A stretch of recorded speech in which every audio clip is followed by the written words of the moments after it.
Welcome to the Ramlecast Afterdark. We're all gang's all here. I know we're gonna forego having a song tonight, so we've lost all songs. We're all here. Welcome back, episode 284. Oh. What song can you tell us, Nick? What you were thinking about? Or are you still gonna? Yeah, what would have been next week's song? Okay, let's just say I'm a queen. Are you here next week? Are you here next week?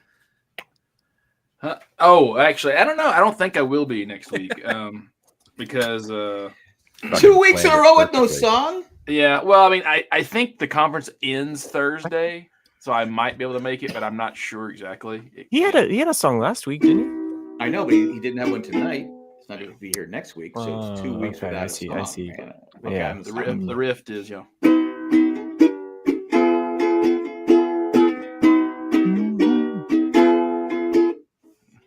Ramlecast. It's sounding familiar, but I can't place it because I hate that game. I'm up on the 11th floor and I'm watching the cruises below. Oh yeah, okay. I still don't get it. It's a good one. Still can't figure it out. Can't figure it out. I'm old. I can't figure it out. Well, I figured only Matt and I would know that song anyhow. Yeah, David Bowie. Yeah. Oh, okay. Ouch. Hey. Okay, I won't touch you. I got a cat on my lap. If I had a nickel for every time I said that, I'd have 10 cents. Exactly. And you actually lost a couple dollars because those were lap. Miami Mike. Yeah, right. Miami Mike's here for the beginning of the show. Wow. No concert tonight, Mike. No concert tonight, Miami. Speaking of concerts, I was actually shocked to hear that Paul Simon, who retired from touring in 2018, announced another tour, but it's only going to be small venues and all acoustic. And the tickets go on sale tomorrow. And from what I'm seeing, they're insane high. I would imagine. Yeah. How old is Paul? He's got to be in his 80s. He's born in 41, so yeah, he's 84. Yeah. Or I think he's not 84 yet, but he will be soon. But yeah. About the same age as Sir Paul McCartney, and who was at the Super Bowl. I was going to the other Super Bowl that I watched because I didn't watch the Super Bowl. The SNL 50th anniversary. I haven't watched it yet. Oh, okay. Well, because I'm watching other shows that people tell me to watch, so I haven't had time to watch it. Well, anyway, spoilers. Paul Simon and Paul McCartney are both on it, and their voices, like they're they're getting up there. I noticed that Paul's voice has been, but it was still great. Yeah. It was still great seeing him. I noticed that about 2 to 3 years ago with Paul McCartney, like just live YouTube videos you see, like you're like, oh yeah, Paul's losing his voice. I mean, you can just tell him he's in his 80s. I mean, it makes sense. It was yeah. I think that was what's Paul saying. Man walks down the street, a little soft in the middle now. Is that his voice? Not quite that gravelly. Okay. Yeah. Wow, these tickets are super expensive. Oh, you know what? I forgot to listen to the AI. I think the cheapest one I've seen was like $315. Yeah. I mean, I got some tickets for $110, but they're like balcony nosebleeds. Yeah, I think right now the tickets that are up are the pre-sale Ticketmaster for people who have codes and stuff, and they're just reselling them. I think they don't officially go on sale until tomorrow.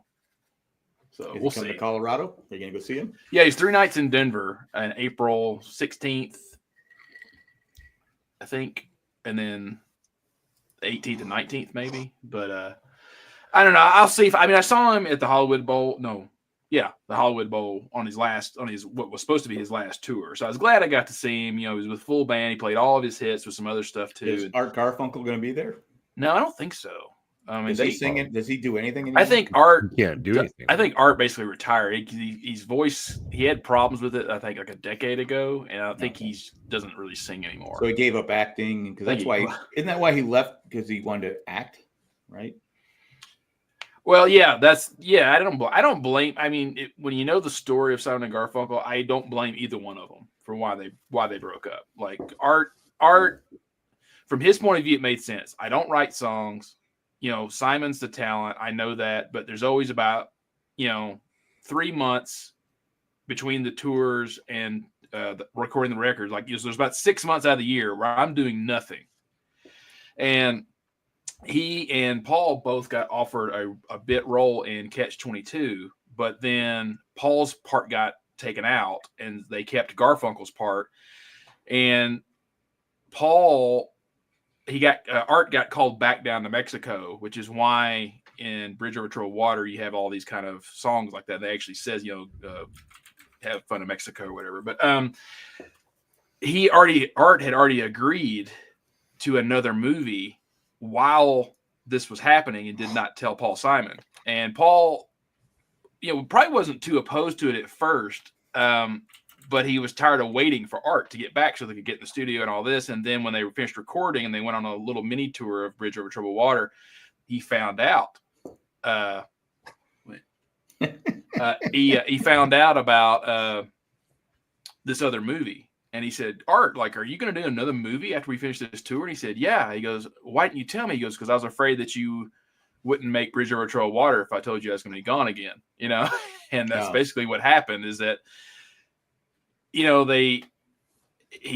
Paul didn't want to wait for him, and Art wanted to branch out on his own and have something for himself. So I get both of the reasons. I get both the reasons. And then they were going to get back together after the 83 tour they did together.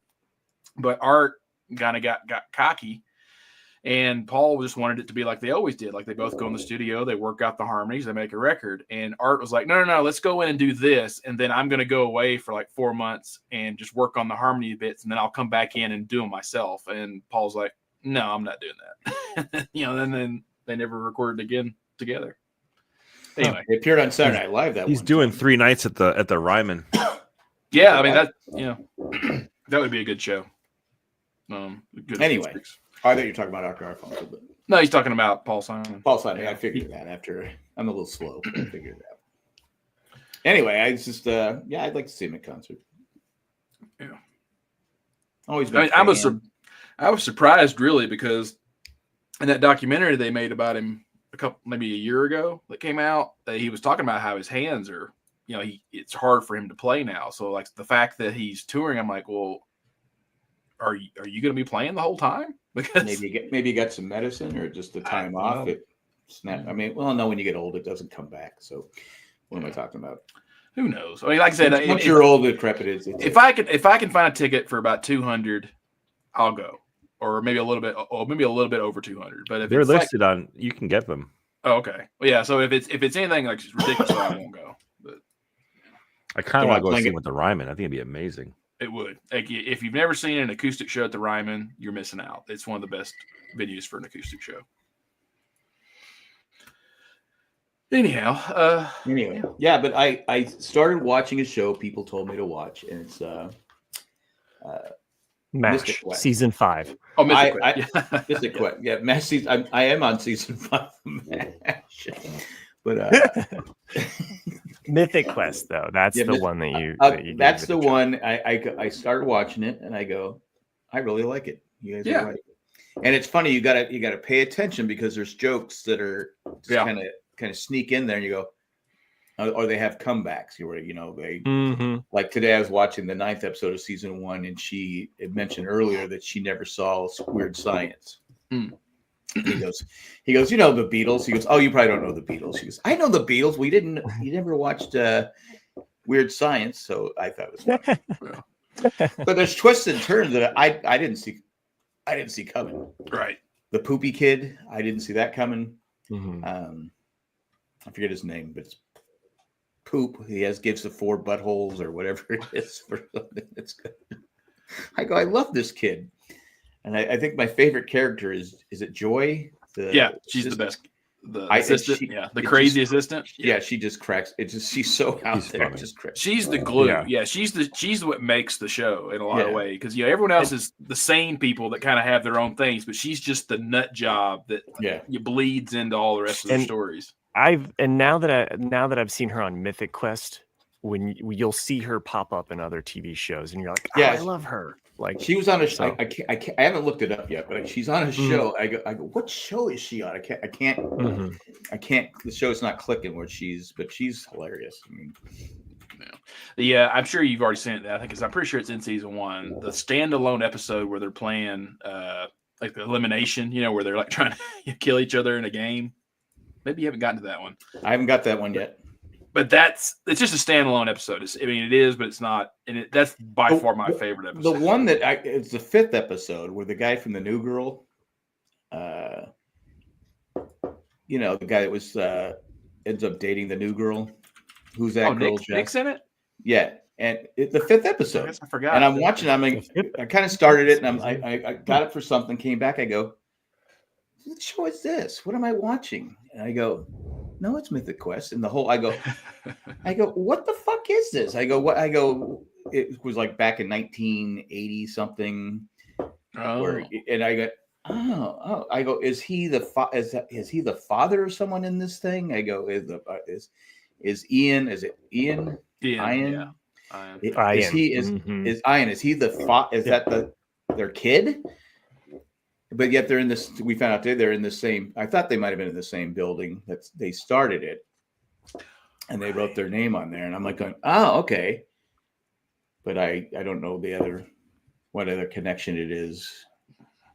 I mean, it was an interesting episode, but I'm like, okay, what are we doing here? Anyway. The other show you're thinking about that girl is in is Better Call Saul. There you go. Yes. Who's she in Better Call Saul? She's one of the lawyers from the firm. That's right. That's right. right. Yes. Thank you. He was the goody lawyer. Yeah. I've seen her in some other comedies as well. The other actor that stands out is David Hornsby, who plays David Brittlesby in the show, and he's the skeezy guy from It's Always Sunny in Philadelphia. Always, all of the shit just always happens to him. Isn't he always on? He's also on the Good Girls, that TV show. I haven't seen that one. Is he on Good Girls?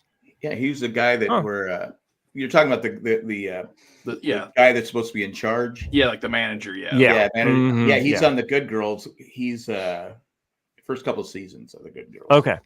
I must not remember him from season 1, but I haven't finished all of that show. He lives with the grandmother or his grandma or something like that. And he's the manager of the grocery store. Oh, okay. That fits his character too. So, and like just his personality. I like the guy that was in not Parks and Recs, Community. Yeah. What's his name? Yeah, Abed. Mm-hmm. Abed. Danny Pudi is Danny. Yeah, Danny Pudi. Such a different character. Yes, the money man. The money man. Yeah, and what happens to him too? But he doesn't know. Anyway, it's a very. I'm glad you guys got me to watch it. It's a very good show. I'm having fun with it. Enjoy it. Yeah, it's just a lighthearted kind of show, and not lighthearted, but it's just it's a good, funny. Just it makes me want to play the game. I mean, I think you're gonna get ripped off by all of the side quests and extra merch. Yeah, that's just crazy. It is. Yeah, go ahead, Chris. I caught up with Severance. Caught up with Severance now, and I gotta say, I've been wondering about this since the first season. What's the deal with all in the innie world, or the outie world? Mm-hmm. What's the deal with all the snow? There's always snow on the ground, yet it never snows. Just for the record, I did not watch the episode this past week. Okay, but this is every episode when they drive up in their old. I mean, it's obviously in the 80s or not early 90s, right? This takes place. Could be. I mean, I think it's present day. It could be present day. Yeah, present day with those computers. Wasn't you don't know on the inside? That's part of the right. But the outside, all the cars are old. They have Go people. Come on, we're worried about computers. They have a whole room full of people that are goats, and you're worried about that. But I'm saying goat culture. You need milk, right? You need people to mow the lawn, or they're not sheep, so. But what's the deal though? What's the deal though with the goats? You get milk from goats, though, right? Goat milk. Yeah, mm-hmm. That is a good observation. But what's with the snow? I mean, it's a good observation. It's been going on there's never a sunny day. There's not a lot of people there. Is this some kind of video game? This whole thing. Sometimes sometimes I do. I don't want it to be I don't want it to be the Truman Show. That's my biggest fear is that it will be the Truman Show. But I don't. I never even thought of that as because this is because they're almost robotic in the way they walk. I mean they act, right? I mean, there's not a lot of people, right? There's I not, kind of thought again, that the facility, and the snow, it never snows. Right. But I kind of thought that the facility, based on the snow, is leading us to believe that it is in some kind of remote location, perhaps. You know, I mean, I've known of other like computer graphic people that they go off to a location that's kind of isolated, and they do all of their work and then come back. Plus, I don't want to spoil Chris too much. The guy said, he didn't say Earth, he said planet. Right, when he was talking to the project manager guy, was giving his review, he said planet, and I'm like going, planet. I just read this morning though that Severance has overtaken Ted Lasso as the most streamed show on No Apple. Shit. Yeah, that's awesome. It's because you have to watch it like 5 times to figure out what's going on. Because it's frustrating. Maybe you could fill in a plot hole for me. So I watched the episode previous, which is the one where they go on their little camping trip. right. Yes. Maybe it was the episode before that. Yeah, it was the episode before that. Who did he see? Who was the person that in the Audi world was trying to align his two people? Like, who was that person who she hooked him up to a computer? Oh yeah, that was his previous manager. Yeah, from the first season. I don't remember her. Yeah. That's why I was like, who the fuck is that? Yeah, she I'm not sure who she was, but yeah, she had come up with this theory of how to de-sever, the person, and that guy did it, but of course it made his brain bleed or something. Scramble, yeah. Okay. Mm-hmm. But also on that retreat, when they're walking, they see a dead seal. Right? Yeah. How did the seal? You think it was a seal? Yeah. I know. Well, there's another. Well, the thing, the weirdest thing to me was not that in the episode. It was the fact that he said this is the highest waterfall, and you're like, no, it's not. Yeah. No. See, that's what things are not adding up. I go, but I think that's in that reality. You know what I mean? Like in that reality, that room that they're in or that retreat. I don't think that that's real life. I think that's a virtual simulation or something like that. So the seal was right. But who put the? Why would the seal be there in the mountains? It's a lost thing, man. It's like the polar bear. I get it. That's what's frustrating. But there's so many things. So I started thinking, because I'm watching Mythic Quest and I'm like going, is it just some kind of video game that they're in? Because again, they all seem like they're robots, and it just doesn't seem like. I don't know. It just. I do wonder if there's another. Go ahead. I do wonder if there's another layer there that we're going to be introduced maybe at the end of this season. Absolutely. But the woman that's in the car, and again going back to Jack, like it's frozen everywhere. It's just like there's absolutely nothing. It's just empty, snowy fields, and she's on this road, and she's at this point where she won't go forward. Right. And I think that there's like a barrier there or a trigger. Right. That maybe the trigger's not just in the elevator. Are you talking about Arquette's character? Yeah. Yes. Okay. Like she's in that car and she's like kind of, and I kept thinking like, right? And then she turns around like she. So that made me think like, is there another barrier there, or is her trigger something different than the elevator, or B, is there a barrier there where we're going to see a third layer where all of these people are living?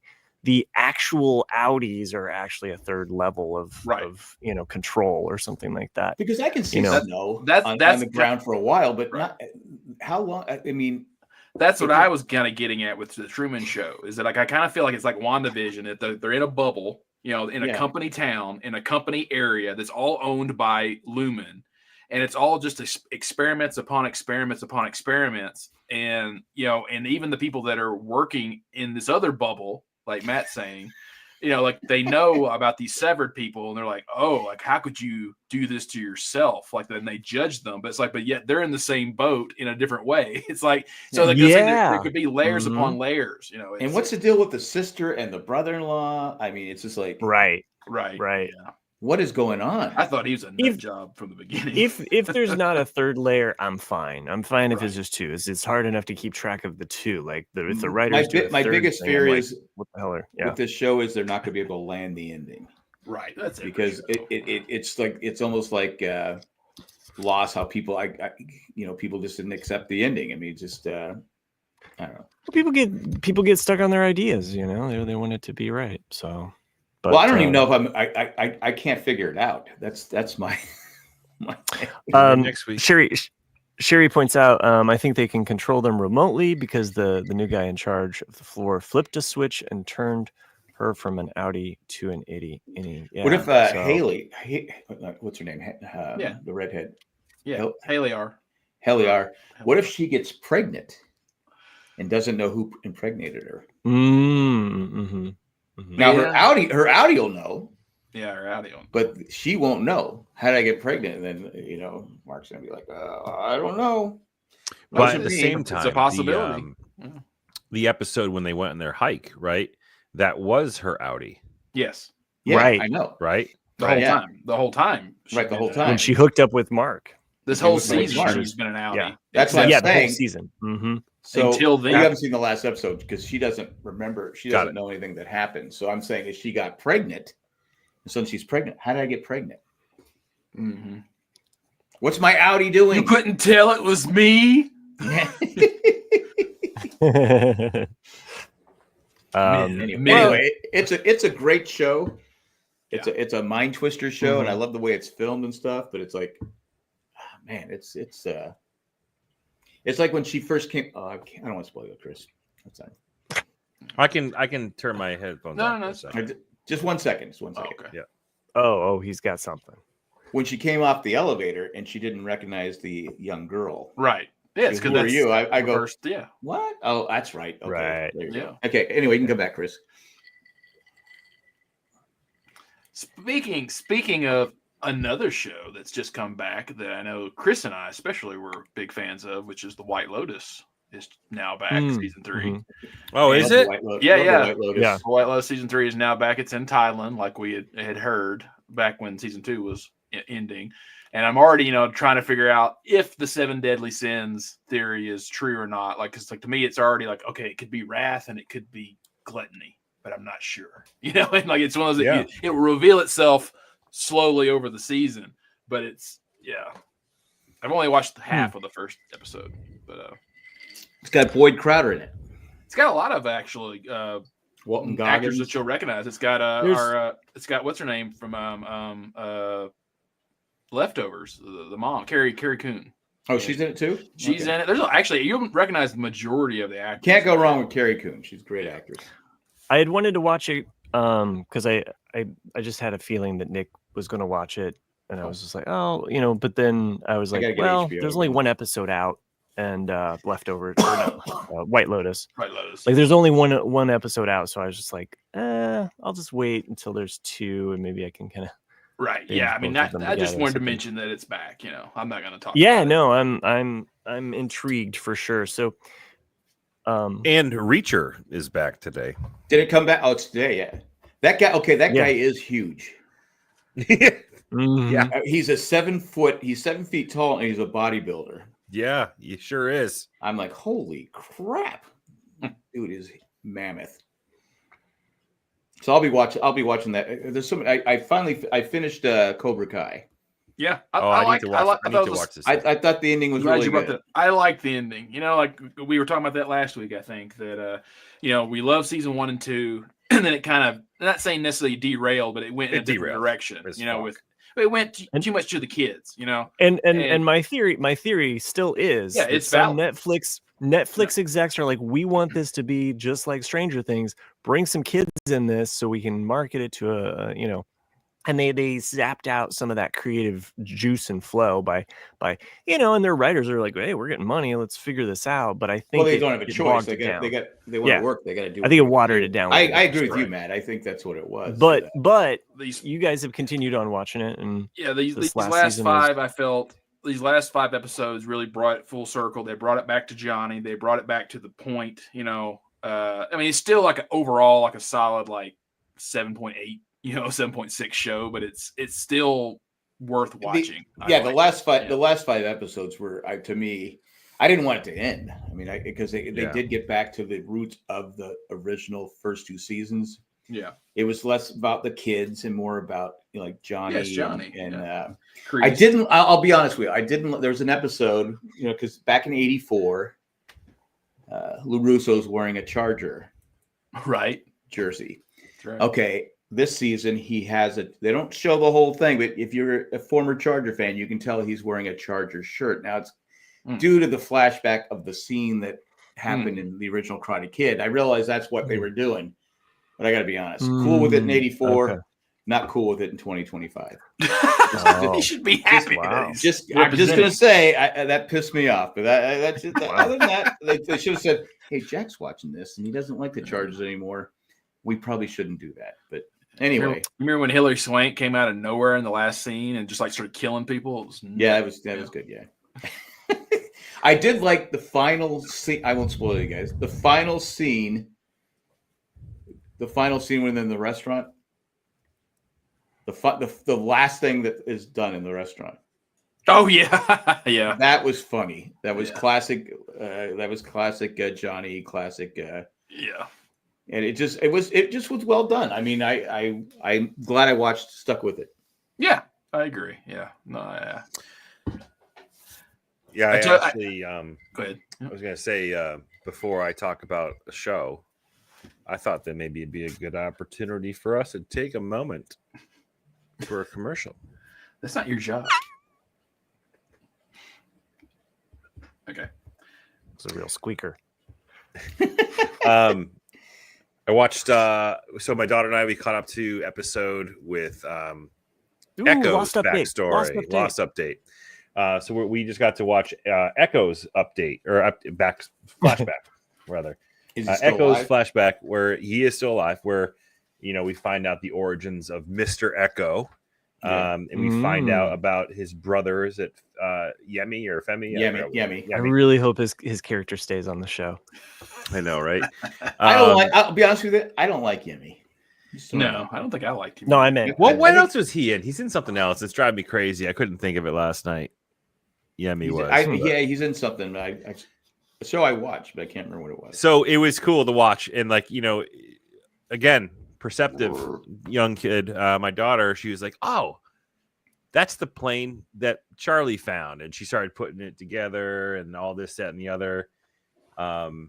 And she was really let down when she saw Charlie's stash of hash, or the all the heroin that he had in the hole. She's like, "Oh, come on, Charlie!" She said that out loud, and then boom, fade to lost, and she went to bed last night wanting more, but we had to get. So she went to bed disappointed in Charlie. Yeah, she did. She went to bed real disappointed in Charlie. We all were. I know. Yeah, of course. Yeah, I was looking up that episode. It's called the 23rd Psalm. And yes, that's the Jesus Stick episode. The worst podcast. Jesus Stick. The worst podcast in Jay and Jack podcasting history. Was it? Yes. Really? You Jay fighting or something? You need to elaborate more. Well, because we were supposed to record. Something happened. He couldn't do it. And then I said, okay, we'll do it the next day. We always recorded after the episode or something like that. And then he was late. And so then I was getting pissed because, I was like, okay, you tell me you're going to do something, you're not do something. So we went in there. There was attitude. And so, yeah, it was the worst podcast we ever did. Oh. And that's saying a lot. Yeah. I know that. I think everybody knows that feeling though when you're pissed at somebody, but yeah, you still have to do something with them, and you're like, he's just like, I showed up, didn't I? He's just giving me attitude, and I'm like, he was giving me attitude. He was giving me son attitude. He wasn't my podcasting partner. He was my son. And right. Where normally it didn't come into a play, and I was getting, okay, you're crossing the line here. I'm about ready to smack you upside the head.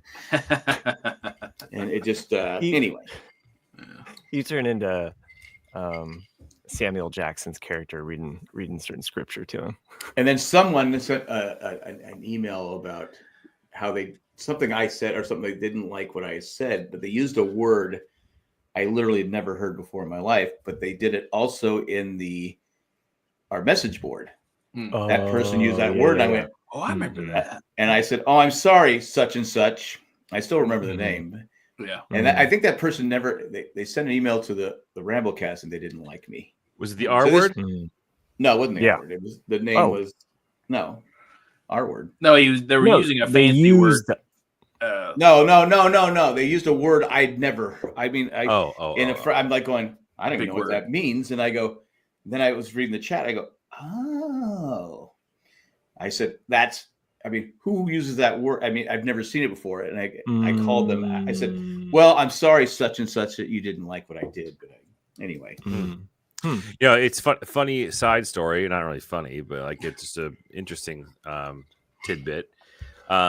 I don't know where it was or when it was, but I heard you and I believe Jay's take on the use of the R word on one of your episodes. And I have since that day refrained from using it because of the light that you shed upon the situation. It's a word I can't stand. I mean, because it's personal, and and you're hurting people with that word. Yeah, and it's what's interesting is that, like, I never in its use, I never intended any type of right. other than just kind of like a slang term for something that was whatever. And I never thought of it until you mentioned it on a show. And I was like, huh. And it's actually been since then. I have not used it. Well, it's funny. I only use it when I am teaching painting, because there is an actual material that you add to a paint that extends the life of that paint. Right. So, well, I think it depends on how you use the word. Music too. Yeah. Right. It depends how you use the word, but it's like, Russ, who we used to, Russ. Remember yes, Russ? That's the word. That's the R word. That's the R word. He used that word like it was the best word in the. I mean, he used it all, and he'd make the faces. I did shows with you where you called him out on it. Like, I said, multiple, hey, you need to and stop. Miami Mike's in the chat. I'm sure he can attest. And I finally told him he was going to San Diego. I go, look, I go, if you're around my mom, do not use that word. I go, because she will, because my mom is the type person. She'll light you up on it. Me, I go, I'll tell you, hey, I don't really like that word, but I'm not going to make a federal case out of it. If you want to use the word, you want to use the word. But I said, don't use that word around my mom, because I'm not going to protect you. You're on your own. And his girlfriend at the time, her son was like 8 or 9, came up to me. He says, what does the R stand for in Republican? I go, I don't know. And he said the word. And I go, and she started laughing, and I go, well, let me just tell you, that word is very offensive to me. I don't like that word. And he kept saying, da da da da da da da da. He just kept saying it over, and she's like, and I go, whatever. I go, and she goes, I'm so sorry, I didn't know. I go, well, you literally told him the joke. I go, but it's. I go, I'm not here. I'm not the word master. I'm not going to throw you in jail. I mean, I'm just telling you, me personally. I find it offensive, but I go, I'm not going to sit there and say, I won't stop being your friend. I mean, it is what it is. But my mom, oh my God. She'll cut you. She will cut you. She will stab you. Oh no. Because growing up, my sister, I think my other sister's in the chat right now, go like the baseball games and stuff like that. I'm playing Little League, and she'd be there in her wheelchair, and people go, adults would come up to you. What's wrong with her? I go, what's wrong with you? What's wrong with you? It would be my comment. I'm like 10 or 9, and they, hey, you little smart ass. I go, well, you're the one being a jerk, so. Huh. Oh, I hadn't seen Jeremy Piven in forever. Sorry. Anyway, our comment. Anyway, it's just she quit going to her longtime hairdresser. Yes, she did.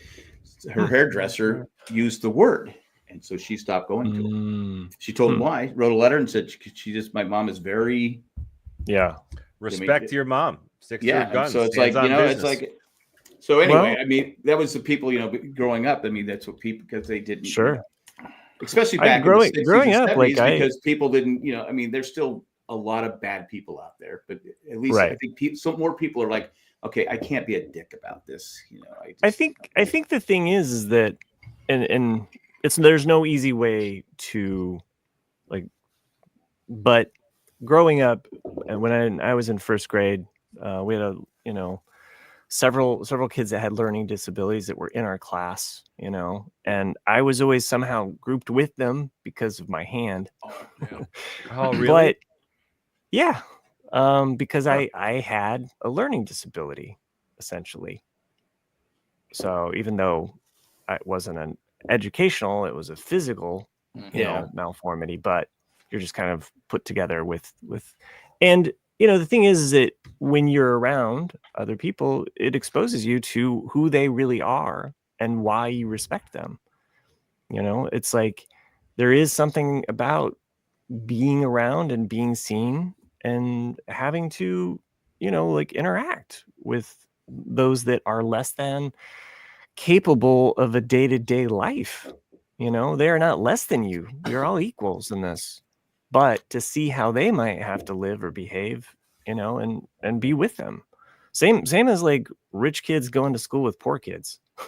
Like honestly, like you learn empathy real quick. And that is the one thing lacking in our society is just basic human empathy to say, hey, I see you for who you are, and you see me for who I am, and we can appreciate and respect one another. Sad thing is it's still bad, but it's better than it was back. I mean, back the day. I mean, it's sure still bad. I mean, the term has come a long way, but you know, you also but it's still, because I know when my mom told me, she goes, because I was born in Pennsylvania, my sister was born in Pennsylvania. My sister's she's the oldest one, and she, you know, obviously a year and a half. I forget. I think they found out basically at the time I was born that she had, you know, several. I can't even pronounce it. Cerebral palsy. Cerebral palsy. So the people back in this small town in Pennsylvania, East Berlin, Pennsylvania, were all a lot of old people. A lot of they were afraid to catch whatever she had. Right. So my mom didn't like living there anyway. She grew up in San Diego. She's in Pennsylvania where they have these thunderstorms and snow and all this other crap going on. It's a small hick town. I mean, literally has one main road and still that way. But, you know, she said, yeah, the people there, she goes, I just, I couldn't stand it because they were so. Have you had her baptized? And she's like going, you're supposed to be religious and yet you're afraid to be around her because you might catch what she has. And they were told to put her in the institution and all that different. And she's still alive. I mean, she's still going. She's a fighter. I mean, she's just a fight. She's had cancer. She's had this and that. And it's just, I'm just amazed that I wish I had her. I wish I was a fighter like her. Basically, she's stubborn as my mom, basically. Anyway, the word. So I'm glad you said that, Chris, because the word.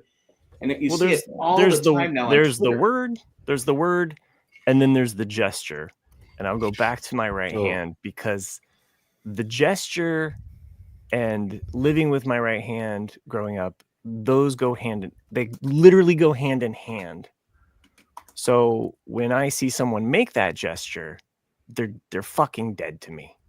Like, just like don't. The president of the United States? Sure. Exactly. But here we go. Didn't want to get it political, but there are certain gestures. I brought us there. I think there's just certain gestures that we can all just say, hey, well, it's that's true. Wrong. Let's call it out. You know, and there's no. I mean, like I said, there's no question. I mean, if some people feel there's no question what he was doing at the time. There's no way you can. No, we all know, and as my Mike points out in the chat, like. There are certain comedians now or people that feel like, oh, I can finally say these words. It's like really fucking disappointing what he mentioned in the chat, actually, about Jeremy Piven. You can always say those things. They could always say those things if they want to. Like it's just, they're just afraid is what it is. And now, but the fact that he felt so empowered to make it the punchline, right? That's fucked, man. Like, and it's not funny. It's not like, oh, okay. What's the to sideline this to the SNL 50th? There is a very funny bit where Tom Hanks comes out and you think he's doing an in memoriam because he's talking about the people that we've lost, right? And you're kind of surprised because there's already they didn't do one for Saturday Night Live, did they? What do you mean? The people that are no longer alive from the cast members. They didn't. Well, they did. I thought they did. I heard they didn't. Well, if you listen to the Adam Sandler performance, he does go through a lot. So I feel like there were nods to the people that they lost. But point being, the Tom Hanks bit, he comes out and he's like talking about the people that we've lost, but it's really like these characters that have now, and so they go through like kind of the history of SNL of like, and he really puts it back on the people. Was He's Mr. like, Bill in there? No, it's more of like the characters that have been canceled or the bits that have been canceled because of ethnic stereotypes, sexual harassment, all of these other things. Okay, got it. It's pretty funny because Tom Hanks spins it around and says like, well, you're the ones that laughed, so who's really to blame here? It's just a great spin. Well, like the first episode with Richard Pryor, the first season, when him and Chevy Chase are going back and forth, looking for a job, and he says the N-word, and I remember that one. Yeah. And then Richard Pryor goes, "Dead honky." Yeah, dead honky. I thought it was dead honky. Mm-hmm. They aired that bit too. Yeah. So, but they do several different tributes, or we kind of watched it actually over 3 nights just because it's a. I don't know why we haven't watched it. So. I'm watching other shows and I just can't. I told Cindy, I go, we'll have to watch it. We haven't watched it yet. It's fun because there are certain sketches where they're just putting all of these different actors and famous people together, so it's a real potpourri. And there's a sketch towards the end where I'm just like, you've got this person, this person, this person, this person together, and you're like, you never have all 4 of these comedians together. Well, I saw that Eddie Murphy laughs at something because Will Ferrell screws up his line or something. Yeah. Oh no, they're having a great time. So because they're doing that Scared Straight one, and I love the Scared Straight one. Yeah, that's the one I'm talking about. Just seeing Will Ferrell, Eddie Murphy, Jason Sudeikis, and then Keenan all together, I don't know, it was fun. So, but yeah, I'm definitely gonna watch it, but it's just been one of those things I haven't had time to sit down and watch it. But. Yeah, I think because they had so many, Tamara in the chat, like I would have preferred to have of more of the cast and less of the celebrities. I hear you. I think they were trying to mix things up, and I think they just knew like, we're gonna have all of these celebrities. Let's use them. I know Ryan Reynolds was there and said, I saw that part, but I guess he was, nobody came around him because that's the rumors, that nobody at the cast was, they were kind of he's bad luck right now. Yeah, nobody wants it because they don't know how that lawsuit's, how Hollywood is. Nobody knows how that's going to go because it's coming out bad against what's his wife. So right Nick looks like a little perplexed. You might not be down with the news with Ryan Reynolds. I am not. So that's why. Cliff notes. Ryan Reynolds' wife was Blake Lively. Blake Lively was claiming that she was sexually harassed on set for the movie that she's in. By the director. No, I thought it was an actor. Sorry, I don't really know. Her co-star. Her co-star. Yeah. So much so that there's like a lot of like back and forth that like even the character Nice Pool from the Deadpool Wolverine movie, the one with the long hair, was supposedly he wrote that character as a silent fuck off to this actor. He like wrote it to like as like a parody of him. But fast forward, long story short, it sure does appear that Blake Lively and Ryan Reynolds were the antagonists in this whole situation, and it's like coming out that Ryan Reynolds. It's definitely gone from Blake Lively and Ryan Reynolds are on the good side to their image is burned. It's coming out that Ryan Reynolds is not that. People are saying he's not that good guy that he pretends to be. Someone brought that up. I brought that up like months back when the movie came out, when Deadpool and Wolverine came out, with the guy that was the bartender that was his friend that is a piece of shit too. He's an asshole too. But the guy that was in IT Crowd. Pied Piper. Yeah. We're not on this. We're not getting the name right, but Silicon Valley. Silicon Valley. We got there. Silicon Valley. Yeah, we got there. But yeah, like that's what he was talking about. I said that, the reason why he would not come back to play the character again was TJ Miller. TJ Miller. Yeah. Thanks, Tamara. Yeah, because that's what he said, is that there's a difference between being in character and trying to one up each other as actors to be like, who's going to get the funniest line. And he goes, I always felt being around Ryan is that if I did get the good joke, if I got the punchline, he would get vicious, and he would write it off as I'm just being Deadpool right now. And that's the way he is. But he's like, it was personal. Like everything he would say is like more about me as a person, not about the character. And I knew it was like kind of like a back off. And it's just like, and he's like, after a while, you don't forget that, and that's basically what he was saying. And that's why I'll be honest. At first, when I heard that first come out, T.J. Miller, I was like, well, whatever. Your whole cast said you were an asshole on the on Silicon Valley. In fact, that's what you kicked off the show, even though he was hilarious on the show. But then you start hearing other people start coming forward for, it's almost like the kicker for the punter for the kicker for the Ravens. What's his name? He's doing the whole massage therapist thing that the quarterback did for the what's his name? Justin Tucker is the kicker. Well, one person came out and said that he was sexually harassed. Thank you, Tamara.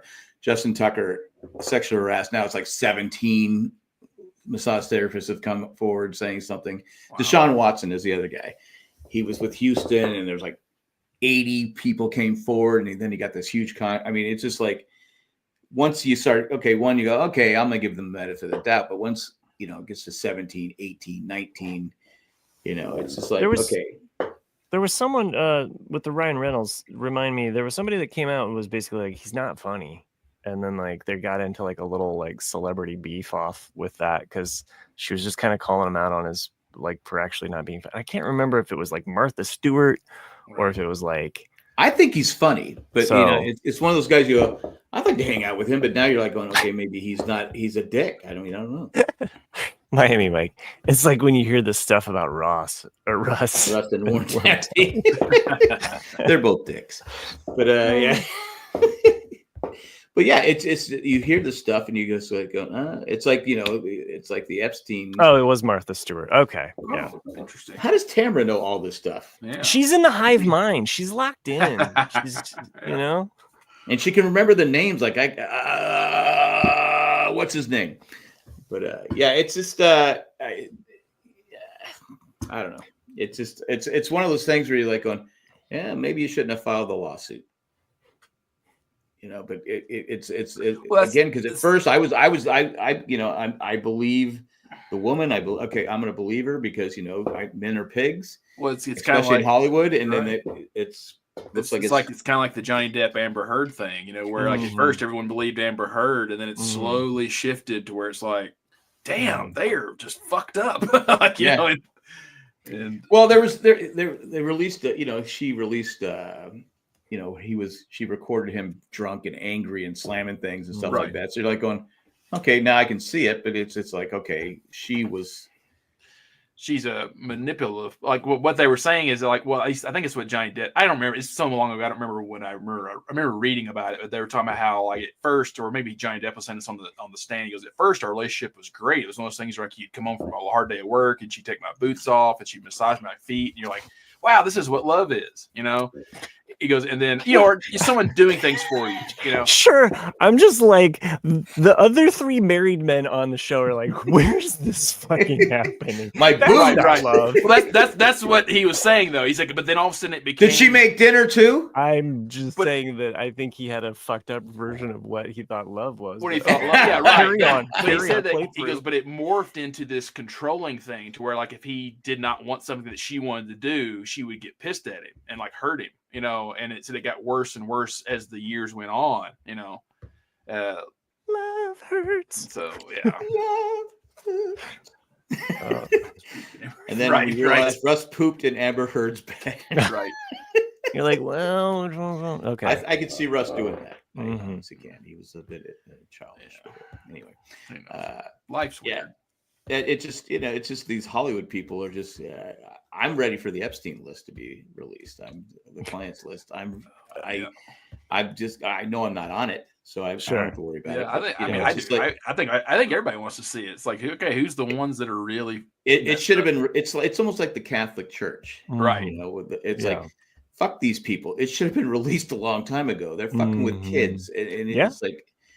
And it's like, yeah, and the people that just kind of let it like turn the other way. And I don't care what side of the aisle you're on, especially with politics. If you're a scum, I want you exposed, and I want your life ruined. Right. Sure. Well, there's one person that's in office that is most likely on that list. I mean, we've seen pictures. He's got a fucking plane by him, but Yeah, and like I said, fuck it. Expose him. I'm waiting on the Ramblecast list. Yeah, to burn it to the ground. Yeah, exactly. Yeah, cross-reference. They're probably the same thing. The Ramblecast list was we're all dorks. Yeah. Speaking of the Catholic Church, did y'all see that where like the Pope might be on the way out? I read that today. You're muted. He got diagnosed with he has pneumonia, but it's damaged his lungs to where he might actually pass away fairly soon. Oh no! The doctors. I mean, yeah, I'm not Catholic. I just thought that was like, just strange that. How would you like to be alive and someone say like, yeah, you might be dead in a few days? Like, oh, thanks. Well, at least it happens. Do some rosaries before he goes. Yeah. I mean, hey, to each their own. It just seems like a really controlling. Sherry says cross the reference the Epstein list with the Diddy list and the Archdiocese list. Yeah, it just never ends. People in power. That's all I gotta say. Mm-hmm.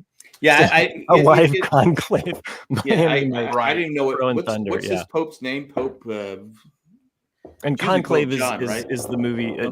Did you see Conclave? Didn't you? I was the one that saw it. Yeah, I saw it back in November or October, whenever it was released. Yeah. What's Conclave? I mean, I know it's a movie.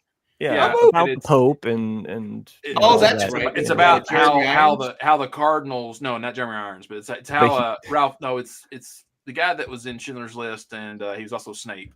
I always forget his name. Schindler's List. What's his name? He was the bad guy in Schindler's List, not Schindler. Alan Rickman died. Francis is the Pope's name. Yeah, but I know who you're talking about. It's come on, Tamara. You're the Tamara is today's Francis. Tamara is not Miami. Yeah, but he played not Snape. I mean, he played Voldemort. Sorry, not Snape. Okay, Voldemort. Okay. I know who you're talking about. Yeah. But anyway, yeah. So the movie is about get your Harry Potter characters correct. Come on. Right. So the Pope dies before the movie starts, and the whole movie is the inner politics of the Catholic Church, like when they bring in all the cardinals to choose the next Pope. And it's actually a really well written and well cast. Boy, did you rape? Well, let's see. Okay. Yeah. Well, am I right? But his job in the movie is kind of to be the secretary of this thing. Like he runs the election. Like he has no. And so he finds people are being dirty, like Jack's wanting to be the next Pope, but Matt's trying to screw him over. Like he is the one who investigates it. Why can't I be this Pope, podcast? Ralph Fiennes, Ralph Fiennes. Okay, Ralph Fiennes. Thank you. Fiennes, okay. You're today's Matt Treese. He's always the English patient to me, so I could see that too. Yeah, that's one of those movies. Don't be talking bad about Juliette Binoche. She's I'm not nothing about the act, but it's one of those movies where I didn't. Maybe because I haven't seen it since I was in the 90s, when I was still kind of a kid. But it's one of those movies where I was like, I didn't quite get it, like why it was an Oscar movie. I've never seen it because Elaine Bennis didn't like it. Sure. You remember that? She goes, I don't get it. There's always a couple of movies like we've talked about that. Like, how in the hell did Shakespeare in Love beat Saving Private Ryan? You're like, how? I don't know. Yeah. Because Saving Private Ryan was too realistic. A documentary I watched, or a movie, documentary. It was on Hulu. It just popped up. And Treese hasn't talked in the chat, but this is right up his alley. Tamara's taking his job. So Summer of Soul, which I talked about last year, really good documentary about a concert that happened in New York. That was. Just basically referred to as the Black Woodstock. Anyway, this is the follow-up by Questlove, who did that documentary. He did this documentary about Sly Stone. I saw that advertised. Called Sly Lives. Sly Lives, yeah. Really liked it. It's Sly and the Family Stone. You could watch the first 45 minutes and be like, I feel great. Right. It's just weird because he just disappeared, you know, and then you're like, well, it's in the title, Sly lives. He's alive. He's alive, yeah. But you kind of go through some stuff, so it's good. I loved it. I mean, it breaks down one of their early songs in this way where you're just kind of seeing his musical genius. Like he was really kind of a composer of anything. Like he could meld these different genres together, and he was really kind of the first to stand between R&B and rock and be like, hey, blacks and whites making music together and making it work. It wasn't just like their first album. You watch the documentary, it's great. Right. Sly lives. Even if you just watch the first for 45 minutes, it's beautiful. I tend to like those documentaries too. The ones that, like the outliers kind of music. Because like there's a really good one on Frank Zappa, which I can't remember the title of it. But the same thing is, you know, because he was self-taught. You know, he just had such an active brain that he just picked up a book and learned music. You know, I mean, you learn like Sly, like he was singing in gospel choirs like every day, like growing up as a kid. So he was musically like doing it, you know. But his real start is as a DJ, San Francisco. Yeah, so it's pretty cool though. So I started watching a documentary on Apple. It was the Vietnam War. Oh, I saw that one too. Yeah. That's good. I watched the first episode. I go, God, this is just so hard to watch because, you know, I watched Ken Burns bit, and I've never gotten over that. How you know, we always knew the government was fucked, but when you have Lyndon Johnson on tape saying we can't win this war, so we're gonna keep sending people over there to be slaughtered, and we're slaughtering Vietnamese, and we're just killing people for no fucking reason at all. Right. And that's where you gotta go, okay. That's where you go, okay, you can never trust the government.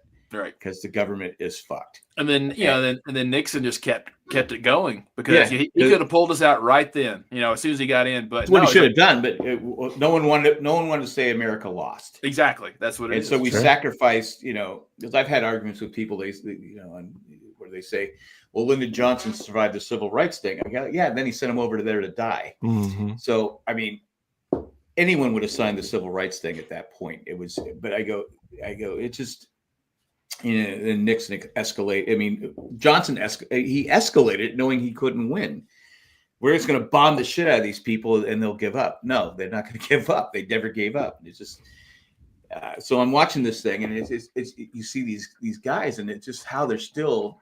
And I'm old enough to remember people that were in Vietnam, and they were just not. They just weren't never right when they came back. They just were always messed up. I mean, the whole generation of people just, I mean, what you see in a war, you should never see in your life. And it's just like, anyway, it's just, yeah. So I watched the first episode. I can't watch the next one because it's good. It's not as good as the Ken Burns one, but it's good. I watched the whole thing. It's only like 5 or 6 episodes. Yeah, I like how they talk to the people and you know how they're just. But it's just like it's so fucked up. Yeah, but like you get to that point. There's a generational trauma that's happening there with Vietnam too, because you have the World War II parents. They got to come home from the war. They got to get a parade. It was done. And then they got to just kind of push down all that shell shock. They just got to like, hey, let's just go back to normal and push it all down. But if you watch Band of Brothers, but Vietnam, there's no end to it. I agree with what you're saying, but if you watch Band of Brothers, when they're talking about, you know, they have actual people were there, they're actual characters, they're still affected by it. Oh yeah, no, I know they're affected. I know they're affected. Like you said, Vietnam, they came back. You're a baby killer. You're this. You're trash. You're this. Right. And they were just doing what they were told to do, and that should have never have happened. Right. Should have never have happened. And you know, but even the people who went to Canada, I mean, it's just like, okay, hey, you know, I get it. I'm why should I? You know, Muhammad Ali. Well, he was cast as play at the time. So he goes, those people have never done anything to me. I'm not going over there. Yeah. But yeah, like you're going to get to a point, because I always kind of bleed the two, you know, because I remember, I think in the Ken Burns, they're talking about how, you know, we actually were winning Vietnam, but the Tet Offensive in American press and American psychology, made us go, oh, fuck, like this war's not going to end. And so that changed the tide in the United States to go, why are we there? But in this documentary, when you get to when Nixon takes over and basically says, we're going to get out of Vietnam, it demoralized every single soldier that was over there because they didn't get out right away. Well, that's what I'm saying. It's because like if you're telling us as a soldier that we are going to leave now, then why do I need to go die? So like from that point on, from 69 all the way till 73, the whole goal of the soldiers was not to get shot. It was like, I just need to ride this out. And so I need to survive my year. You're right. And they talked about that, how like the officers like that were coming in that were like fresh out of school, like just kids. And there was guys that were like 23, 24 that had been there. And if an officer said, oh, we're going to go do this, like they would die. Like, yeah, they'd get fragged that night because it's like, no, like I'd rather kill you than go out there. All right, I got to finish the documentary. It just was kind of depressing. Yeah. Just people. I mean, like Matt said, the World War II. I mean, you were fighting to stop something. I mean, we were attacked. I mean, you had this Hitler guy going crazy. So I get it, but it's just like Vietnam, the Korean War was just I mean, I watch MASH all the time. It's just like, what's the point? I mean, what was the point of this thing? It's just like people have been fighting there for hundreds of years, different countries. Yeah. But it's just like, the red stopping, Frank Burns stopping the red menace, the red, whatever you say. The domino effect. Yeah. Yeah. Mm-hmm. And I kind of get it, but it's like, okay, but still it's just like that's where, I mean, it's funny because, history is always 2020, and we're even still seeing repercussions of that today. It's like, I get why we did the Marshall Plan and why we did what we did after World War II. Because like you have the Soviet Union, which was the scary red thing. And then all these weak European countries that have been bombed to shit. So it's like, we have to rebuild them. We have to be their military for a while and we have to protect them because we don't know what will happen. But at some point, especially after the collapse of the Soviet Union, that should have ended. It's like, why do we have so many things that are just 70, 80 years from the past still in today? Yeah. And it's I agree. It's just, I don't know. You know what we're 70 years out of? A commercial break. Pretty much. I'm sorry we got so downer on this. Well, you brought it up, Jack. Did I bring it up? Yeah, it's on you. Okay, I apologize. He's going for his notes, man. Well, I gotta know exactly how break. I was wondering, what the fuck is Nick doing? I always say if it breaks us off. Pause to go. This is where commercial. I know. I'm sorry. I was just going, what the fuck is he doing? A movie that is a movie. Yeah, it's not. If you have nothing else to watch, which I know all of us always have shit to watch, but it's on Apple right now. It's a free movie on Apple. It's called The Gorge. I was going to watch that. Yeah, it's just a good popcorn kind of action. It's labeled as a thriller, but if you can handle the original Predator from the 80s, kid, right? It's Goose's Kid, yeah. If you can handle part of the Columbia River Gorge? No, it's a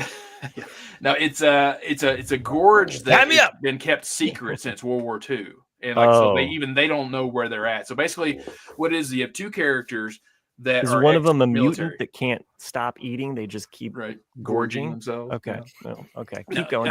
So you have it's just you have two ex-military people that are sent to guard this gorge on one side and then one's the other, and when they get there, they don't know where they're at. They don't know anything about it. They're briefed of what to do, and they're in a video game. The first half of the movie is just kind of, I like the first half a lot. I thought that was pretty cool. And then as you get more into like this, like finding out what the movie's about, you're kind of like, oh, it's good. It's an action film, but it has like 1-2 jump scares in it, but the rest of it's kind of. It's from Queen's Gambit, the girl. Yeah, she's the girl. Okay. She's the female lead, and then Goose's son is the. And she's in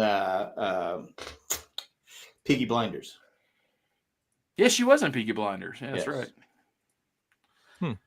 But yeah, I mean, if you got, it's good. I think about doing a rewatch of Peaky Blinders. Sherry is telling me that I cannot multitask while watching Gorge.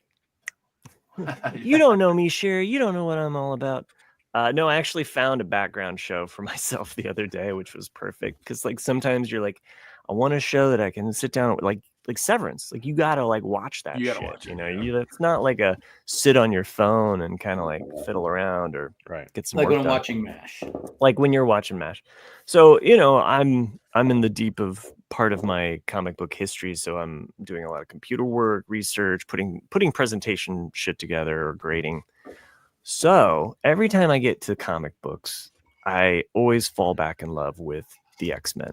Like I always come back to it. It's like I wouldn't have said like back when I first got into comics, they would have been my first or my favorite to go to, but they're the story and the characters that I love the allegory of like, hey, you're born like this. You have this thing. Everybody feels that. Everybody feels like they're unique in some way, and you have some kind of unique power that you can bring to a family of misfits. And there's just something that I enjoy about that. So that said, there's a show called The Gifted, which I never knew existed. It's just 2 seasons, not the greatest acting.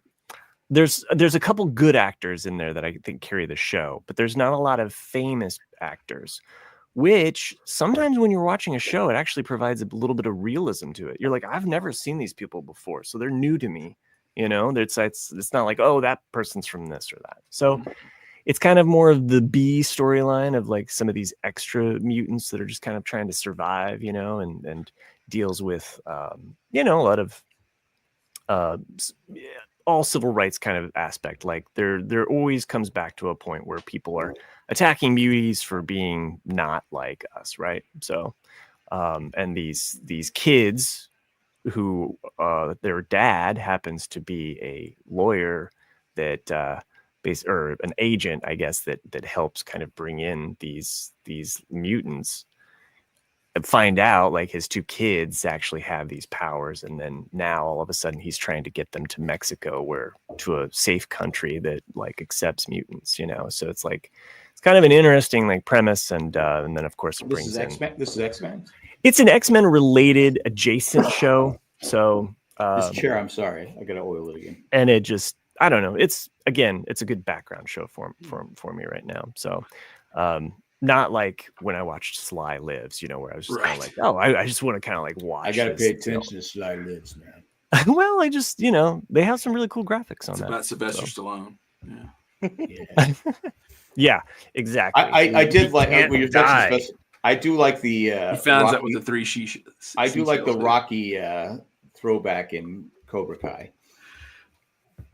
Yeah, yeah. Well, these last 5 episodes were Rocky. I mean, you could see the parallels. Well, they mentioned they do. They mention it. But I mean, there's definitely Rocky 3 and Rocky 4 vibes in all 5 episodes. You can just see it like with, oh, we're gonna help train each other. Yo, what's the matter with you? Like, just all the and then like and then even what is it? Like when there's 2 characters fighting, and like someone says, "You see, he's not a machine." Like, it's like, oh god, it's still Rocky 5. Yeah, it was. But when they're running in the street, I was waiting for someone to stab Johnny or something.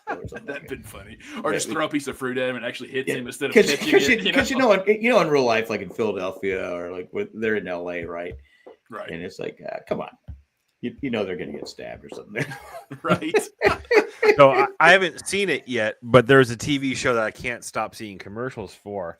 And every time I see the commercial, I get fucking nervous because it stars our fucking terrible actress from our favorite show to hate.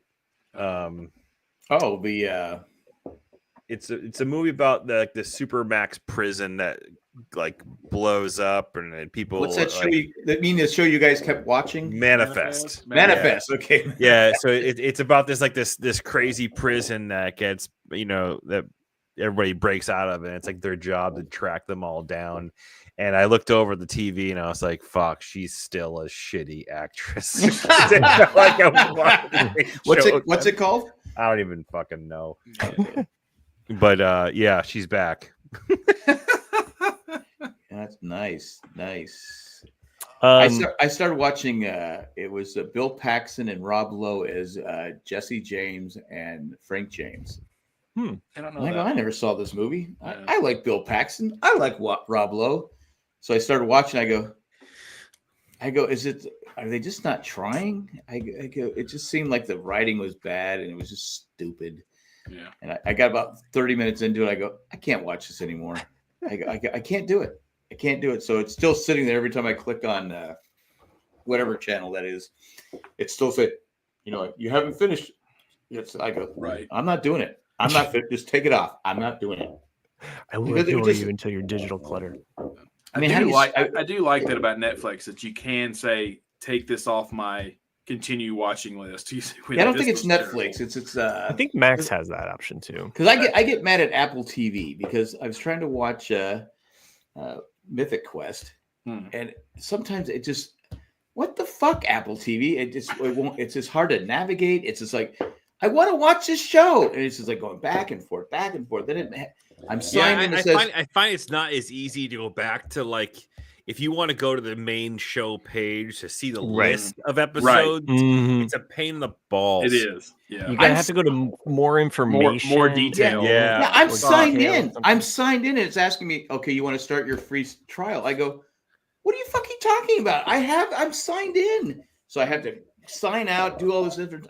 So sometimes somebody in your family and or Apple ID probably bought something recently that qualified for a free trial. Oh yeah, is that what it is? Because it's Cindy's account, because I just use her account. I'm like, fucking A. I get. She goes, what are you mad about? I go, it's fucking Apple TV. Everything. I'm just getting pissed off because it's so fucked up. I'm like going, God damn, I just want to watch this fucking show. Anyway, I get emotional.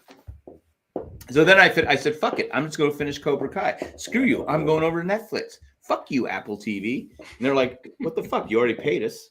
Right. What are you bitching about? I'm like, you're right. You're right, Apple TV. Why am I bitching? You've enjoyed the show. You've enjoyed the shows that we've suggested to you, though. Yes. Yeah. Yes. So like I said, Severance is one of those shows that it would be a great podcast show because there's so much to dissect there. And but again, true. I don't know what's going on. You're listening to Severcast. Exactly.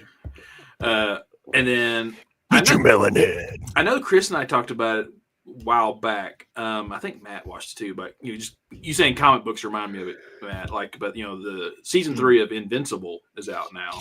Oh yeah. I stopped giving a fuck about that show because it took so fucking long to come back. It did. Season 2 was a drag too. Like it's good when you're finally done with it, but it was very slow. Whereas the season 3 has been actually kind of entertaining. But yeah, Robert Kirkman, staying busy. Chris, you have barely said anything, and you weren't here last week, and I'm just like, how are you, man? Like, what have you been watching? What do you want to talk about? I'm all right. Life is lifing, but I got to go to I was up in New Hampshire for a few days, up by Loon Mountain. Friends and I, a couple different families got together. We rented a cabin on the mountain and just hung out.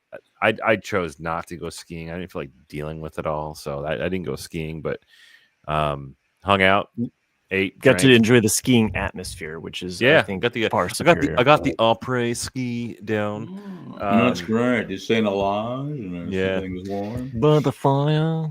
Yeah, by the fire. It was where are the marshmallows? Where are the marshmallows? And then I got back yesterday. My son had his first ever karate class, which is kind of fun. Oh, really? So now we're talking back to Cobra Kai. See how it goes full circle. Yeah. What else? Yeah, I should buy it. Yeah. Okay. It's been kind of a week. I like that picture. I like that picture you sent. You're by a frozen. Oh, yeah. We went to the this place that has ice castles. So essentially what they do is they probably have like snowmaking machines or like hoses set up, or they're strategically placed in different places to build these huge ice sculptures and stuff. It was fun. Yeah, it was cool. Cool to go do. It was like $50 to get in, but once you get past that part per person, fuck. Jeez. Yeah. But they once had you get past that, the hot dogs are free. No, they weren't free Bullshit. at all. There's nothing ever for free. Yeah, but they did sell bullet cider though, which is delicious. What's bullet cider? For those keeping track at home, is hot cider with bullet bourbon. Unbelievably good. Did your kids like it? The bourbon? Yeah. Too hot for them? I had 2 of them, and they're delicious, but they're also $16 a piece.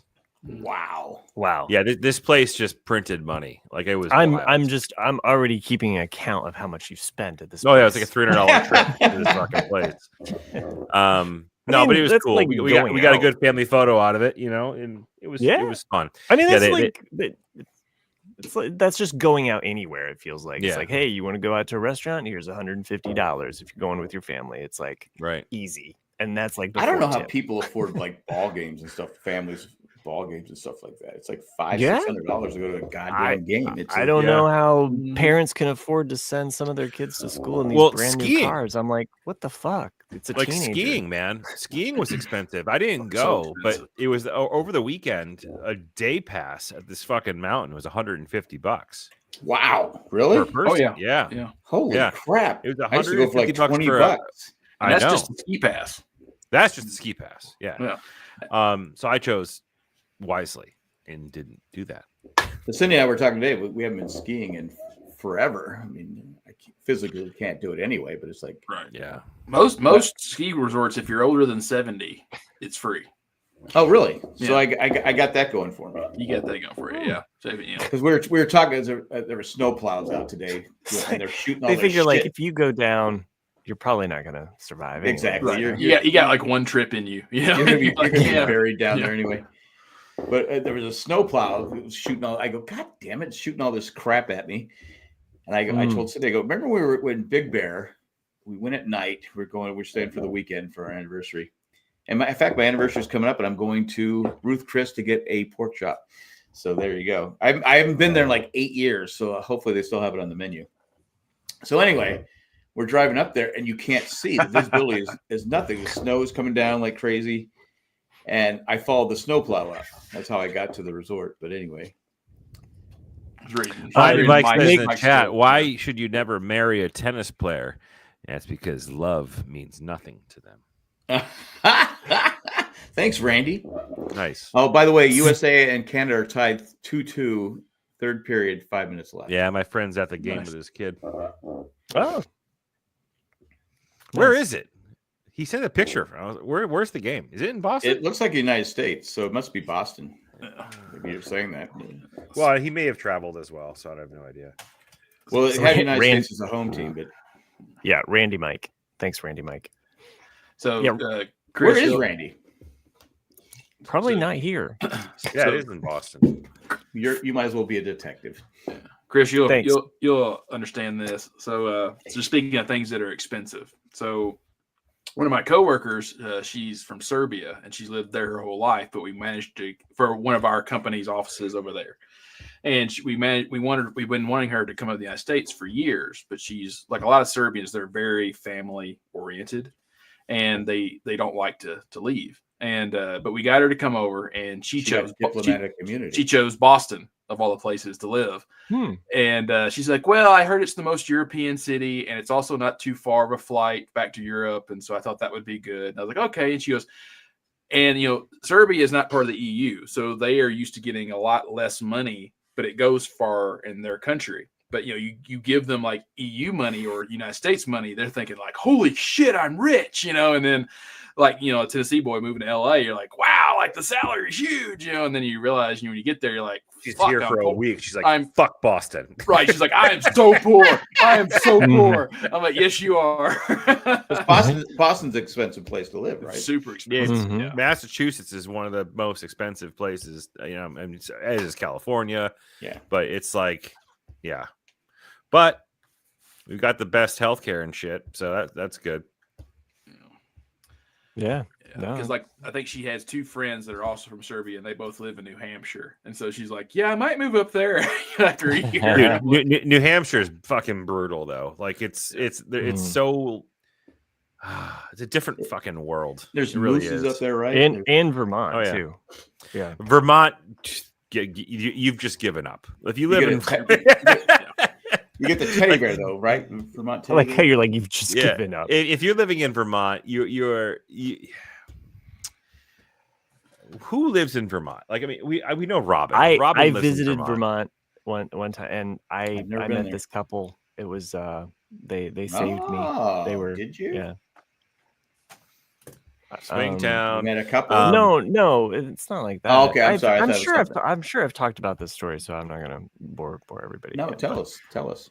Long story short, van breaks down with the family at a told me. campground. Story. Yeah, And you were then driving and then this guy like basically like comes from the town and it was on Father's Day of all things. Oh, you got car trouble, eh? Yeah. Hey, No, yeah, they don't speak like they're from. Oh my Canada? gosh, it was. I got back home and he wanted me to call him when I got back home, and it was one of those times where I was like, I need a subtitle on this fucking phone. Like, is there a subtitle here? Call me. I'm like, yeah, okay, yeah. I'm like, I have no idea what this dude is saying to me now. Like, why do you want to call? He was really sweet. You just want to make sure you're safe, right? Yeah, he just wanted to make sure. So I called back. Puts the lotion on. To just kind of like, and to say, hey, made it back home, the mood music. Yeah, Vermonters are a different breed. That's for damn sure. I've never been there. There's nothing there. Like, I've never there's been to nothing in Vermont. Vermont is known for cheese, maple syrup, ski resorts, and B&Bs. drug addiction. Right. Oh, okay. Yeah, like I heard drugs are Vermont is big on the opioids in Vermont, unfortunately. Oh, you know why? Because they live in Vermont. Because there's fucking nothing to do. Like, it's like unless you are like a super outdoorsman, right? If you thrive, if you're a hunter, if you thrive in the wilderness, if you're like if that's your thing, like, yeah, totally. Vermont. Ben and Jerry's beautiful. Ben and Jerry's is there, yeah. Outside of Burlington, Vermont, which is really high up there, kind of on the way towards Montreal, and Burlington is the state capital. That's where you get Cokes, right? Coke factory. Yep, they have the Burlington Coke factory. Yeah, hell yeah. Outside of Burlington, it's so desolate. Like, it's so rural. Yeah, these little small towns in the side. But is of the mountain. Is it pretty? You're going up there to this beautiful country. It's gorgeous. Beautiful. But I'm sorry, Montpelier. I'm sorry, fucking education here. Sorry, yeah. Montpelier is absolutely the capital. It should be. Real? I would never would have guessed that. Yeah, it should be Burlington, because that's where everything is. Burlington is where everything takes place, and outside of Burlington, it's just these small little quaint towns alongside of a river. Or up against when we got stranded, there is no Holiday Inn. There is no Holiday Inn Express. No, it is all B&Bs everywhere. That is the only place that you're staying at. Bed and breakfast, huh? Bed and breakfast. Yeah. That is it. I mean, that's why I like Newhart. It's a great state to take a. That's right, Newhart. A road trip, lunch, chair, dinner, hang out, but get the fuck out when you can. So I could, because I've never been there. It sounds like a place I'd like to go to. If you're gonna go, you're saying the opioids are big there, huh? If you're gonna go, like if you're not like a winter person, the best place to be in like the fall would be driving through Vermont into New Hampshire, because the leaves and stuff like that. Yeah, beautiful. There's a highway called the Kangamangas Highway that stretches out. Kangamangas. Kangamangas. Sounds like Australia. Or Kangamangas. I'm going to Kangamangas. Kanca, blah blah blah blah. It's known as one of like the most beautiful and picturesque drives you could ever go on. It'll take you all the way through the White Mountains into New Hampshire, and like where Mount Washington is. Which is during the wintertime, it's gorgeous. But I mean, if you like skiing, if you like being outdoors, but during the summer and fall, there is a lot of good camping. There's a lot of good like hiking you can do. A lot of wild animals, right? Yeah, like bears, the Appalachian Trail goes through. The Appalachian Trail goes through Vermont and ends up in Mount Washington, or Mount Katahdin rather, up in the Presidential Range. But it cuts through all that. It's absolutely breathtaking and beautiful. But to live there, unless you have like a career as a forester or something like that, there's literally nothing there. Like it's brutal. Like we have customers who have to go and drive 2.5 hours to Albany just to go to get tech support. Really? You know what I mean? Like, yeah, Mm. there's nothing. Albany, New York. Yeah. Yeah. Because Albany's up more there, so they would have to go over. Yeah. Because I've and I always stayed in Albany. Because Cindy wants to go to the Northern New York is really Niagara really Falls. pretty up She there. goes, I want to go to Niagara Falls in the Baseball Hall of Fame. I said, oh, we'll do it someday. That's Western New York. That's the other side. know. Yeah. That would be a cool trip. I mean, that would be a really cool trip. If you because I mean, show her Superman 2. She'll see it. if you go this summer, maybe you can run the chances of seeing Ichiro Suzuki being inducted. I believe he's on the ballot this year, isn't he? Yeah, he's in. I know his number was retired. No, he made it. He's in. Oh, he's already in there. Then never mind. This is his induction year. Yeah, he's been voted in. So yeah, well deserved. If he would have played his whole career in America, he would have broke Pete Rose's hit record. Yeah. Yeah, I mean that's pretty much. I mean, I think Matt Treese, I believe, is New Hampshire. I think I thought he was Maine, but I found out that he's New Hampshire. I think once you go above a certain latitude of New England, it's kind of like, what the fuck? Like, it's emptiness and just nothing. But what's amazing, it's still that way. Yeah, for now. I mean, because there's I mean, here they're cutting down trees. I mean, every day there's just trees being destroyed. I mean, I think we might become a province of Canada soon, though. All right. Yeah. There you go. Looking forward to it. So do we have any emails? Not Nick? that I know of. Oh, okay. Fucking Randy. He's probably traveling this week. So. Yeah, I know. I'm just giving him a hard time. Okay. Nothing. All right. Nothing from nothing means nothing. I guess we can wrap it up then, right?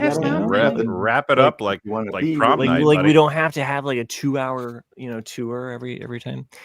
Not that I don't mind the 2-hour show. Sometimes it's nice to keep it up. I'm cool. We got stuff to talk about. I'm fucking cold. We did. Me too. All right. Well, Mike says I actually sent you an email. Although I bought this thing. Well, I don't see it. Oh, I remember. I forgot. It was. Oh, the AI podcast. Yes. It was the AI podcast. So Miami Mike. I can't tell what that is, Chris. That is a radiant heater. That is. Oh, okay. All right. Worth its amount I paid for it, which was not much. Before we end out the show, though, I wanted to mention Miami Mike has created an AI podcast about the Ramlecast. And I'll put it in the show notes to share the link. I have not listened to this yet. He sent it to Jack and I. I'm curious now. I'm sorry, Mike, that I didn't really pay attention. I paid attention and I opened it, tried to open it, and I couldn't get it to open. So I've got it open now. So you're better than me. No, I didn't say that. I figured it out. Put your microphone up to it. Let's listen to a couple of bars. It's an AI Ramlecast podcast. So is it like 4 random people? Right? Is it our voices? Yeah, I don't know. Shall we? All right, let's hear it. Yeah. Okay. Let's get a couple bars. I'm dying to find out. One just tells the same joke over and over. Can you hear that when I played that or no? No. Okay, here, let me try this. I'm gonna go. Maybe this will work. Oh, okay. All right, you guys can hear me now. Yes. Okay, I'll just play it on this. Ramble. Oh.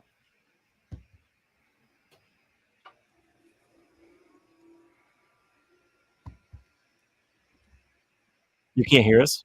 Nope. No. I heard ramble and then it stopped, and then that was it. Huh. I definitely heard Jack. Okay. Well, here, let me see. It doesn't play. Let's see if I can. Thought I could play it through my speakers here. So, what if I do it here and then I share it? Okay. No yawning. I know. I'm sleeping like 4 or 5 hours a night. So yeah, I can't sleep. Been busy. Stretch, I You can't send sleep. over these excerpts from this YouTube channel. What Can is you hear it called? now? Yeah. Ramlecast Afterdark? Yeah, that's the one. Okay, cool.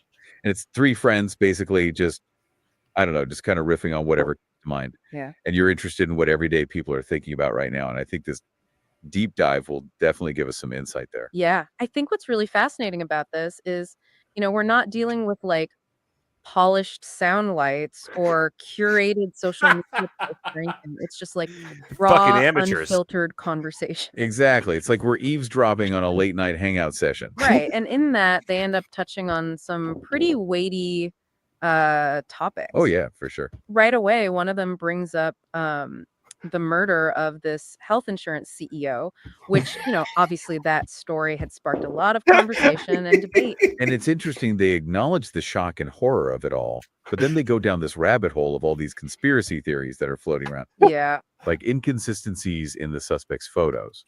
They talk about his eyebrows specifically, which some people believe point to some kind of a larger cover-up, Oh, wow. right? I So mean, it this gets is based pretty on wild. episode It does. It speaks to a 277. theme that Oh, comes really? up a lot in I this thought this was all conversation, though, bullshit. this distrust of No, we talked institutions about and this. systems. And it's not just about this one case. It's this broader sense that things aren't working as they should be, You really hear that frustration when they talk about healthcare, the influence of money in politics, just this feeling Wow. of being trapped in a system that doesn't seem to care about them. One of the friends actually says I at one feel like point, they've the system summed it has to up. change. Pretty good. And This another is chimes AI? in with, it's not going to change because the people in Washington don't want it to change. Yeah. That's a powerful statement. Wow. And I think a lot of people can relate to that feeling Thanks of for summarizing our show. helplessness, right? It's like, even if you see the problems, even if you want change, the way to get there just seems so out of reach. Absolutely. And that kind of leads into this discussion about Elon Musk's vow to support primary challengers, so members of Congress who don't confirm all of Trump's appointees. Yeah. Which, it brings up all these anxieties they have about campaign finance reform, the influence This of is wealth on fucking political outcomes. nuts, dude. It's like that age-old question of how to level the playing field, how to make sure everyday voices are actually heard in a system that often feels really rigged against them. This And you can tell that they are really searching for solutions, but they also seem aware of how difficult those solutions are to actually implement. It's like they see the problems, but they don't know quite what to do about it. Right. And then in a total shift in gears, they dive headfirst into the world of pop culture. And Well, of I course. was wondering if maybe this was their way of taking a break from all the heavy stuff. Yeah, makes sense. Find some common ground and lighter subjects. Fuck you, AI. You don't know So me. they talk about Taylor Swift's record-breaking tour, how she's like single-handedly boosting local economies everywhere she goes. And then Dude, they we even get talked into this about this. debate about, is it okay to wear band merch to a concert? Mm. No, things I like remember that. that. Yeah, I I'm curious to remember that. hear Yeah. what their take was on that. Oh, we'll get there. But I think, this whole conversation about Taylor Swift, it highlights the power of fandom and how these larger-than-life figures can really inspire and connect people. It's true. There's something about those shared experiences, even if it's just through music or entertainment, that can be really powerful. Exactly. And then they start reminiscing about classic holiday movies like Home Alone, National Lampoon's Christmas Vacation. And, they're laughing about how differently they see them as adults now. One of them even calls Christmas Vacation self-inflicted Home Alone, which I thought was pretty hilarious That's a good one. Yeah, That's Chris. funny. I mean, and accurate. hey, But AI then- thought you were funny. Just when you think they're going to settle into a cozy holiday mood, No. they get into this heated debate about yacht rock. Like, That's is right. it cheesy? Is it cool? A very important question to answer. Right. I mean, they're getting really passionate about it. One of them even says that Peter Gabriel's In Your Eyes exists on another dimension of music. Wow. That's High neat. praise. It's amazing how even in like casual conversation, people can express their individuality and connect through shared passions, but also that sometimes the most heated debates are about the things that ultimately don't really matter that much. It's Fuck so you. true. Like, is it Phil Collins or Peter Gabriel? We've all got to take a side. Exactly. And then to keep things interesting, they neat. bring up Matthew McConaughey's memoir, Green Lights, and they share this hilarious anecdote about his dad, something about a wall and this unique approach to gambling. I'm intrigued. Oh, it's a good one. We won't spoil it all here, but let's just say it involves Pissing young on the wall. Matthew, a dirt bike, and a very unconventional competition. But I think it highlights how even celebrity memoirs can offer these glimpses into the lives of everyday families, complete with all their quirks and eccentricities. Totally. And I think it also sets the stage for a broader discussion about change in social norms, right? Like things that might seem strange or even shocking to This us girl's a now were nerd. perfectly normal a generation or She's two not ago. real, Chris. That's a good point. And it makes you think about Is she how hot? our own values and She's whatever perspectives you are want it to be. constantly evolving as well. And that leads us to this somewhat surprising turn in the conversation: marijuana legalization. Oh, They're talking about how some Republicans are starting to warm Actually, up to it's the not idea, surprising but if you not listen to necessarily some for of the the reasons you might think. Is it Oh. bad? Yeah, they're not really focused AI on the social fucking, justice arguments or the potential health benefits. They're looking overview at it of from our a purely podcast is economic better than our standpoint. podcast. I was just saying, we don't need to be here each week. It's really a fascinating Just example AI of it. how I deeply want held AI to beliefs do can actually this shift podcast of when us those talking economic about realities come AI. into play. it's true. Sometimes it's all about the bottom line, but it's not all pragmatism and profit, right? Oh no. They also bring up Elton John's recent stance against That legalization. was me. He's calling it one of the greatest mistakes of all time. Fuck you, Wow. Elton. Strong words. Right. And their reaction is basically, come on, Elton, really?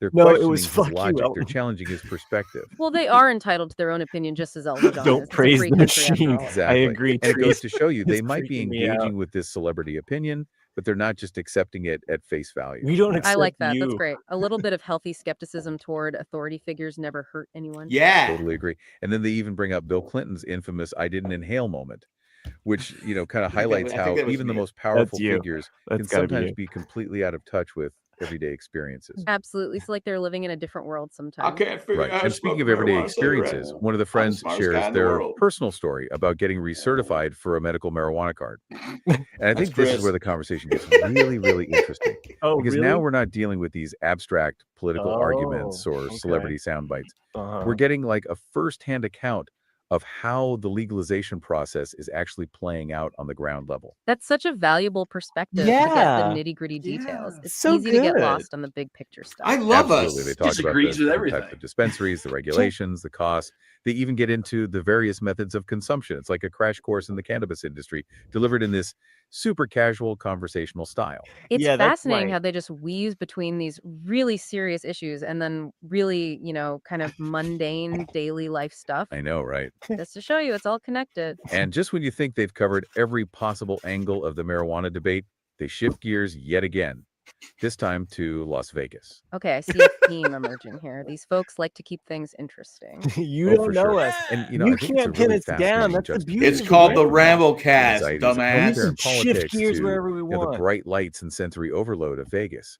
One of the friends describes Vegas as cocaine for the eyes, which I gotta admit is a pretty spot on description. It is. I mean, it's all about that constant Can we stimulation. just call Exactly. They this talk about the thrill of podcast sports betting, cocaine the for the excitement of eyes? the Yeah, casino, I think that's the I potential think for that's the winning name. big.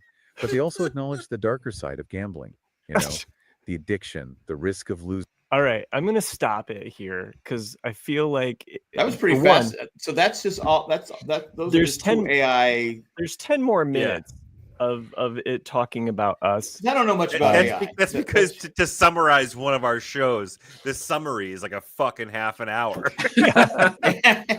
And then they True. go off topic again, and then they go. True. And a dramatic shift. They start talking about Snuffleupagus. Dude, that's fascinating as well as terrifying. All Thank you, in Miami one Mike. That fucking was package. pretty cool. That's pretty Yeah. fascinating. That's amazing. Yeah, no, Nice. and thanks, Mike, for pestering Jack and I as we were just like, yeah, whatever. I forgot all about it. That actually sounds worse. Like, I forgot about you, Mike. No, I tried to download it. It asked for Sure. a password. I'm like going, I don't fucking. Do you know think it. that the AI would pick up on the fact that we always continuously try to end the show, but Jack Oh. postpones it? Oh, that would probably pick up on that for sure. And then one of them seems to not want the show to end. So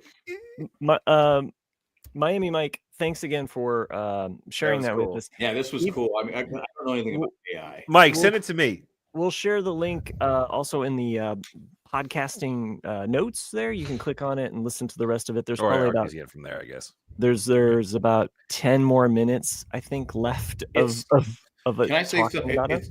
It's scary. It sounds real.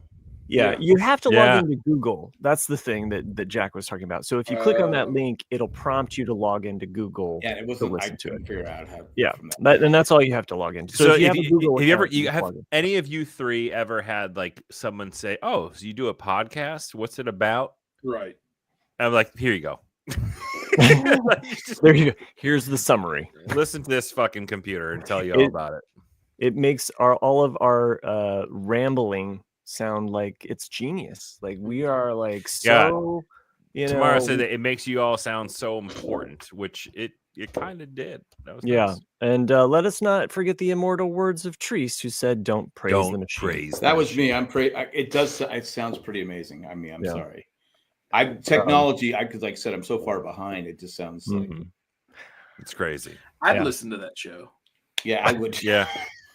My son-in-law is big on one of them is big on AI, and he says he does his whole grocery list because he just what he can eat, what he can't eat, whole list of and he gets it at the right price, and I'm like going, yeah, okay. And I don't get it, but whatever, nerd. Well, I think there are helpful ways that it can, but it also gets things wrong. So whenever you look at that Google summary, that AI summary, sometimes if you type a question into Google, sometimes the answer is wrong. And so like, for instance, I was trying to figure out which episode of New Girl Jess finds Winston attractive. Oh, and that's right. Yeah. And I was like, what episode is it?